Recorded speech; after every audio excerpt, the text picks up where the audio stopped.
Hey, what's up everybody? It's Marco here. I just wanted to make a new video tonight. It's going to be a little different from our usual material, and I kind of want to also fill in people on, the recent events, pretty much for the last year on what's been going on. It's been a tough journey. This year's been probably one of the most challenging years I've had to go through in my life. Quick synopsis is, I was getting fit, I was working out.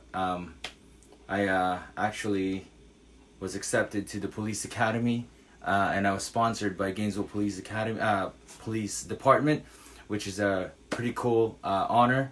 And so, I was pretty excited about that. So I was, working out extra hard, and then I actually tweaked my back. And then, it went from like a little bit of pain to it just wouldn't go away. Because, I've hurt myself before, in about a week it goes away, or 2 weeks, and then 2 weeks becomes into 3, becomes into a month, and then man, it was starting to get bad. And then I knew the academy was starting, so I was starting to kind of freak out because police academy, you have a lot of physical tasks that you need to do. There's qualifications that you need to complete, so I was kind of stressing about that. In an injured state, it was very, very difficult to complete any of those.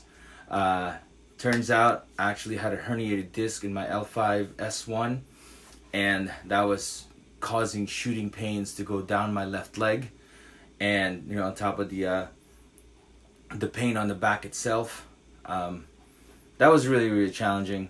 And then obviously when you have a herniated disc in your lower back, changing postures also is very difficult. So when you go from laying down to sitting up, or sitting up to standing up, or from standing to sitting, standing to laying down, those changes of postures, man, it's painful altogether. So I went through all that, all the way to surgery, which is a pretty drastic situation, and I felt like at that point I kind of had no other recourse but to take that path. And so now we are here 6 months after surgery. So here's my little disclaimer. I'm not a physician.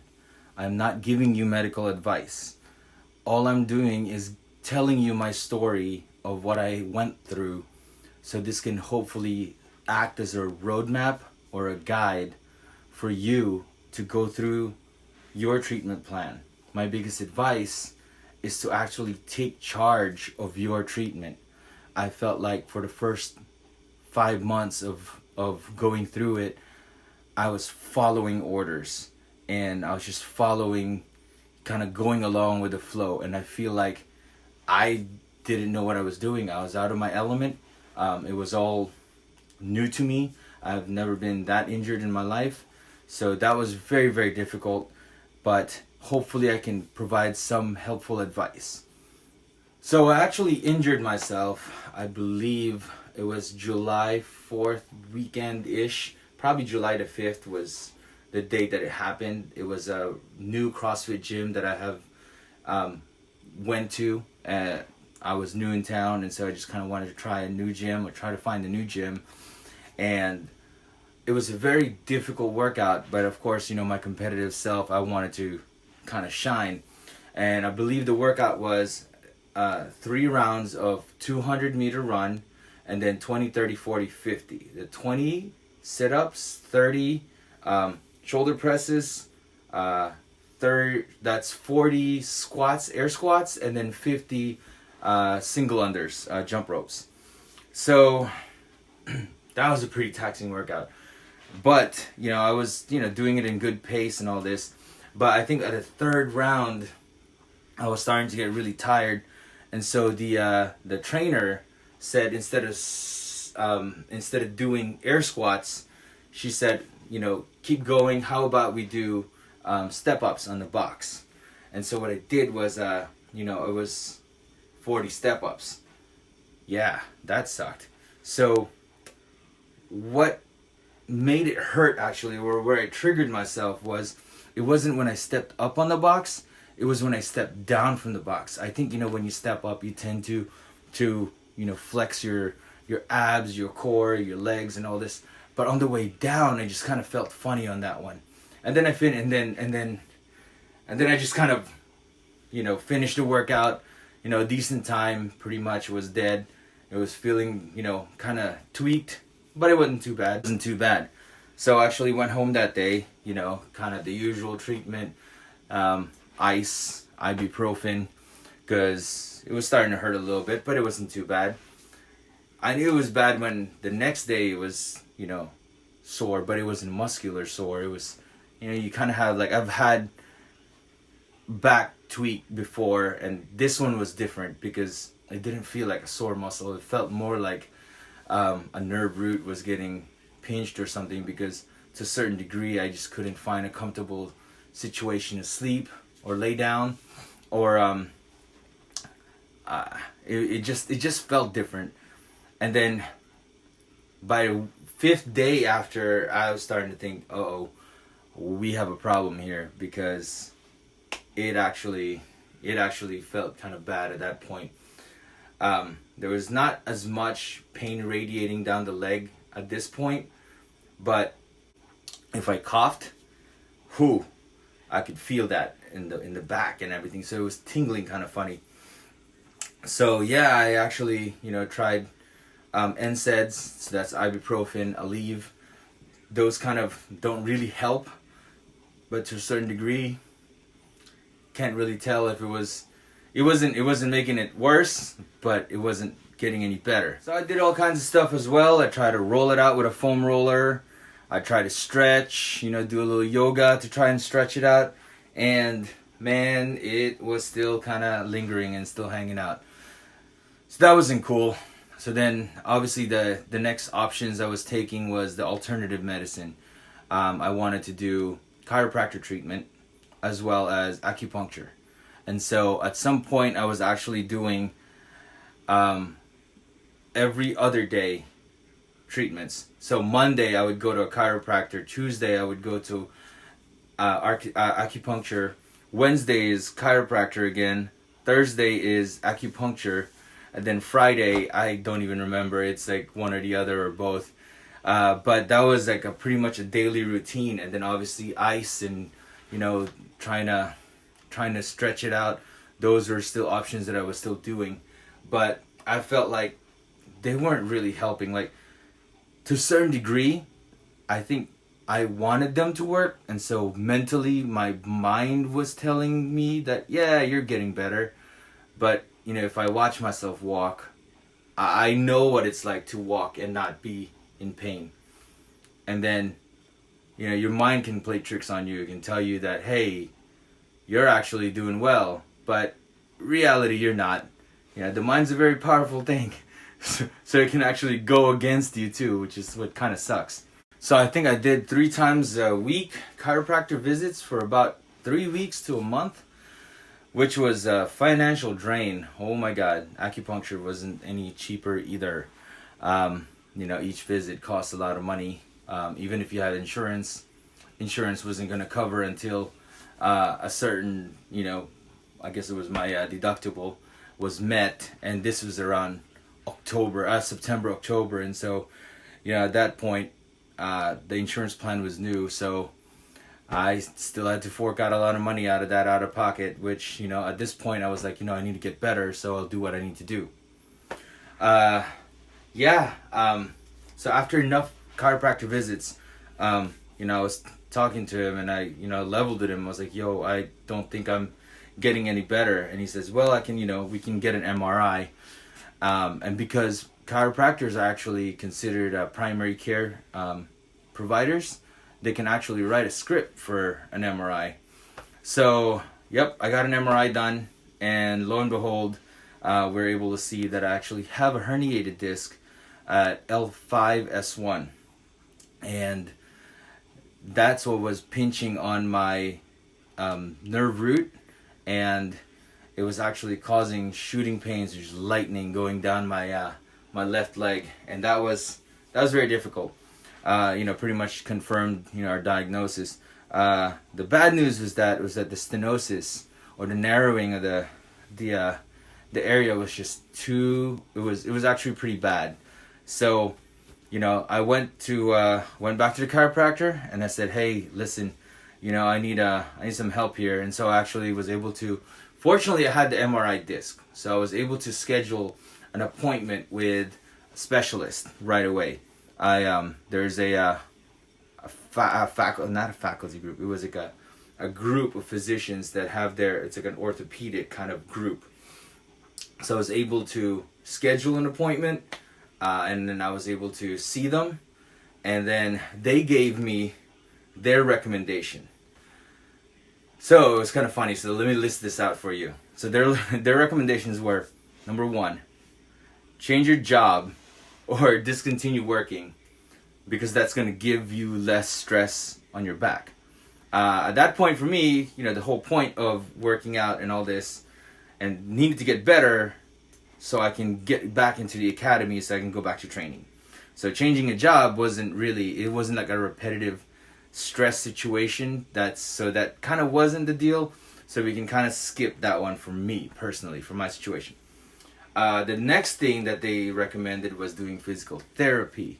And so I think at this point I actually had already added physical therapy to my regime.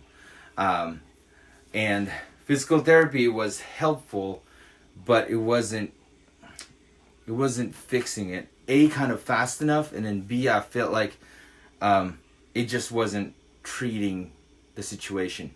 Now, I know physical therapists might be all freaking out right now and say, oh, we could fix you. But I felt like in my situation, it was a little bit like this as well as the pinching was like pretty bad enough that like I had serious limits on my physical abilities, on what I could do, on the workouts I could do, because it was just going to cause too much pain. And then it would fire it up and it would hurt, and I would just be in worse shape. So the next time I come back, I'm hurting slightly more. So it wasn't kind of like the best situation for me. And then they also recommended back support. So back support, so I had this little belt. It was like a Velcro weight belt, kind of keep your back straight kind of thing. I was wearing that all over the place. And so I kind of got fond of wearing jackets, because I would wear a t-shirt, I would wear that belt, and then I would wear a jacket over it, even if it was like 80 degrees, because I don't know, it just like, at least the jacket, it kind of conceals it a little bit. Wearing it without a t-shirt, it looks like I'm just like, it looks kind of funny. Anyway, but you can see I'm also struggling to walk at this point. It kind of like the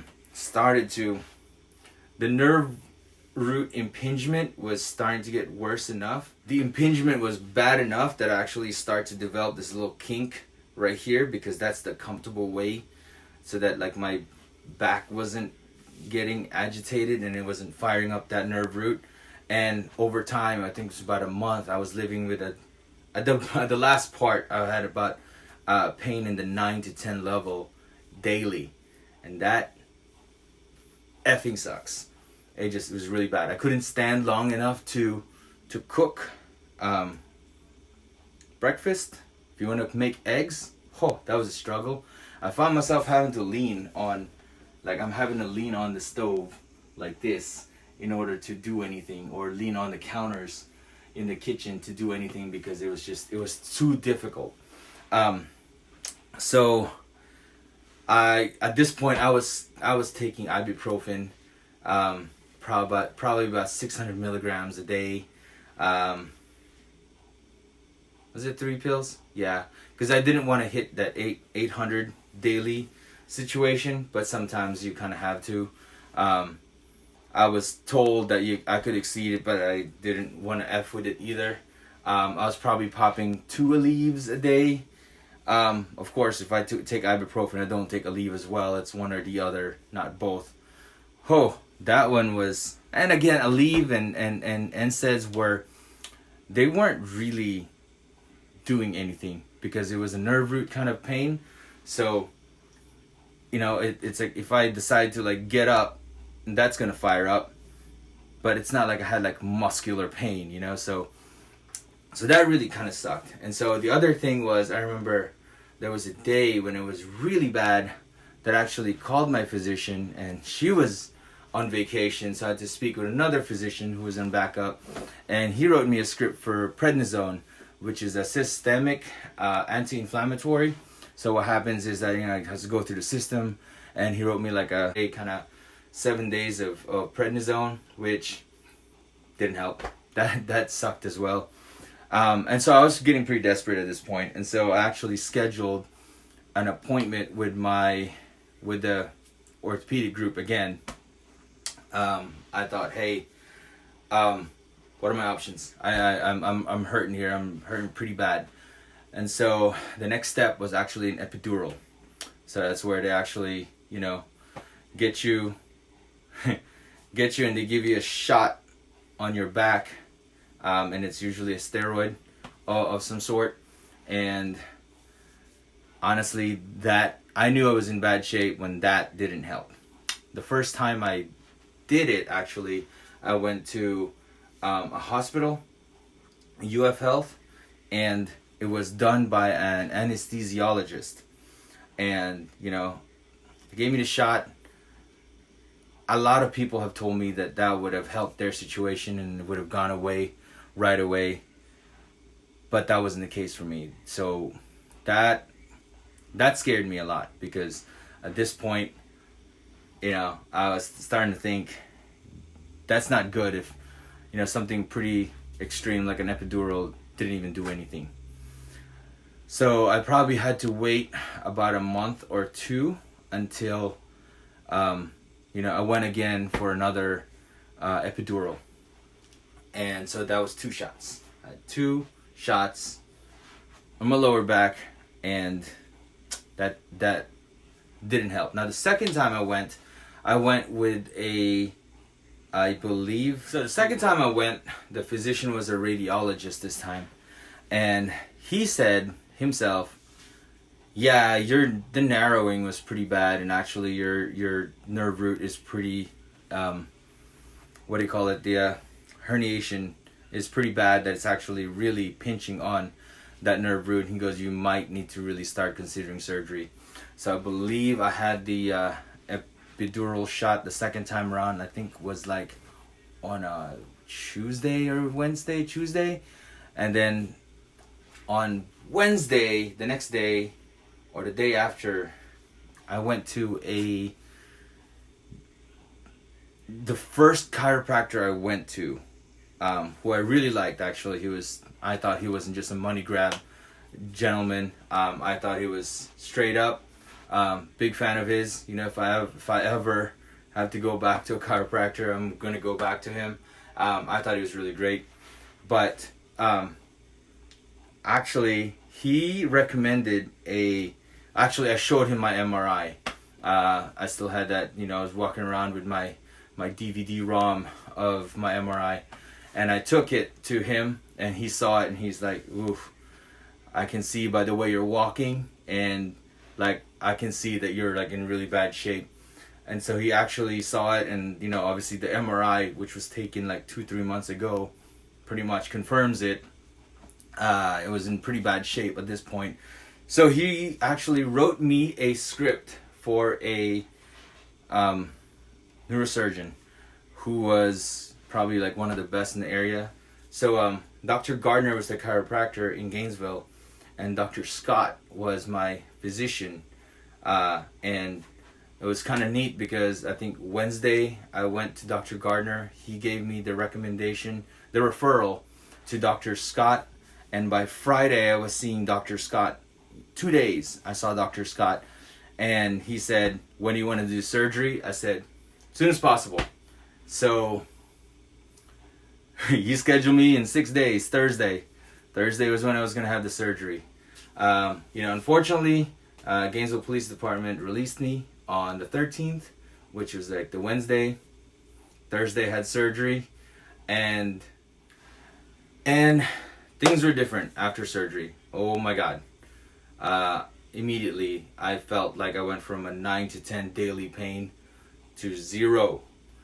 I think Dr. Scott did a great job. Pretty much from what I heard, that doesn't happen to everybody. Not everybody goes from 10 pain to 0. Obviously I had surgery site pain, the pain in the area where he cut through and everything. There was some pain there, but after living with 9 to 10, that 4 is nothing can live through that. That's nothing. That's not a problem. So that's kind of what happened. I had some major restrictions with what I could do. So that's no bending, twisting, or lifting anything overhead, or lifting anything in general for 6 weeks. 6 long weeks. But I knew what it was like to be in that much pain, and I wasn't ever gonna want to feel that shit ever again. So I listened to his recommendations. Now the good news was that he said I could walk. Walking is actually good. You kind of want to have the blood flowing in the area and all that stuff. So I tried to do that. That was definitely very important to me.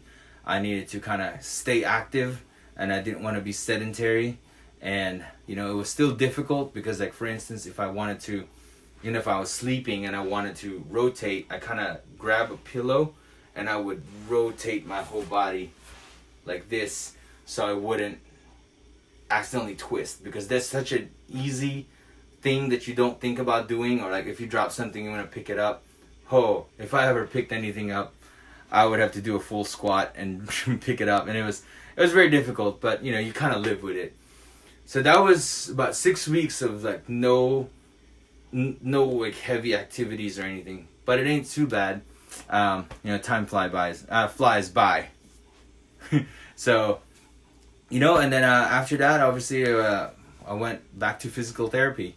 6 weeks in, once I was cleared by Dr. Scott, we went and I was able to do physical therapy. And the physical therapist herself, she was very kind of surprised on like how well I was doing, because initially I think she was pretty sure she could fix me without this having to do surgery, but because of my time limit, I kind of needed to make that happen. But anyway, we were able to go back into treatment. I did physical therapy for about a month, and was still kind of trying to get things in motion.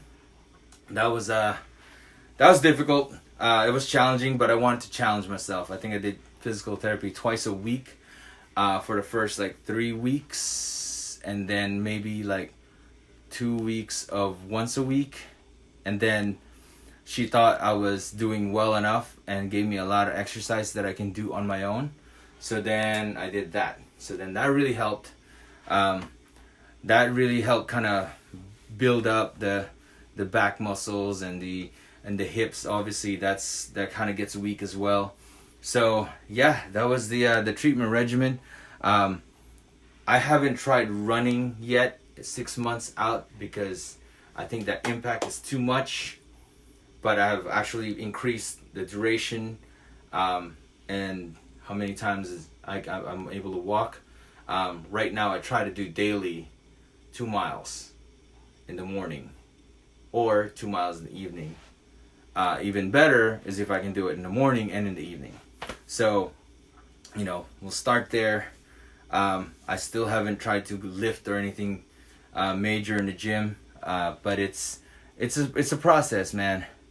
It definitely is a process. So yeah, I know I've rambled on for quite a while for you guys. What are your thoughts? Message me. Let me know what you guys think. I hope I could have given you guys some kind of help by just kind of outlining my situation. And I felt that the insurance company wants you to go through all these steps before they, do surgery, because surgery obviously costs a lot of money. And then it was just, they want you to do alternative treatments. They want you to do, change your job if you can help it. And then, your wear back support, where you take medication, to do the epidurals, do all these steps, because it was one of those, like, they need to have that happen before they would approve it. And so that's the major thing. And so if you guys have any questions, man, feel free to message me, and I'll try to help you guys out as much as you can. I've rambled on for too long over here, and I really appreciate you guys for sticking around to the end. I really need to get this story out of my chest, and I really appreciate you guys for listening. And thank you so much. Have a great evening, fam.